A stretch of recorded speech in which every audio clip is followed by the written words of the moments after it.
So I've been working on this enclosure for the prototype we're doing, which is using this photon board from Particle, formerly known as Spark. And this is the extremely crude prototype enclosure I put together, where I was putting together the board itself. There's a lithium battery down there, and this charger and battery management board from Adafruit, and the button, and some of these addressable pixel LEDs, and what else have we got in here? Oh, the pager, a little pager motor there. So this was just trying to see what kind of shape of box I would need to get all this stuff in there. I had it earlier working, actually. I had a lid on here. I've got a photo of that. But you can see how that kind of jams in there, and then I just need a lid here with a way to access the button, and it works. So that was kind of step one. So the plan was then to 3D print some kind of enclosure. So we've gone through lots and lots of iterations. Well, this is my favorite one. This is what happens if you forget to take off the brim, which is, it prints like a layer at the bottom to stabilize the print on the bed, which of course breaks your hinge if you do that. Seals it all together. That was a good one. But I did eventually get a hinge working quite nicely. I looked at some stuff in Thingiverse and found a few different designs of hinges which print kind of, you know, they're integral, so they print, they work straight off the print. These seized up. I scaled it so it didn't take too long, and of course that messed up all the tolerances.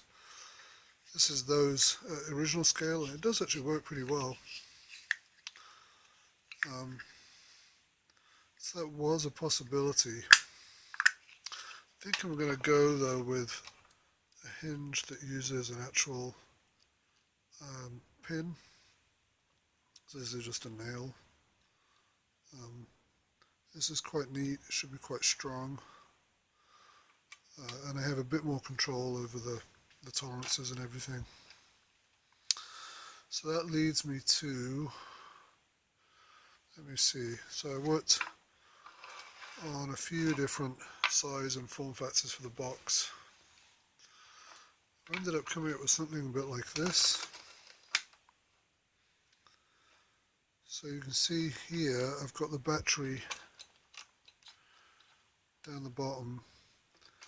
Turns out if I arrange the boards this way, and I don't need as much vertical height or depth to the box. This is the module which has the button and all the other wiring and stuff on it. Here's the pager motor I showed you before. Here are the lights. And that can actually fit across there. And this button here is just built into the lid.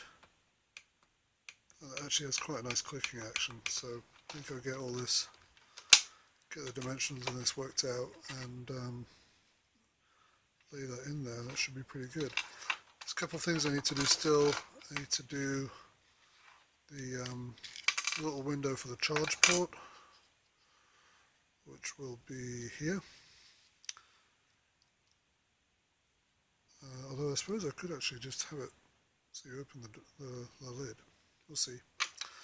I need to, I think I'm going to clip this in, so I have some little retaining clips or something so it snaps in.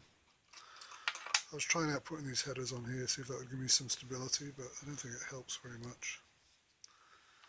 So yeah, that's coming along. I think I'm about ready to do one more iteration, and then we should be going to production.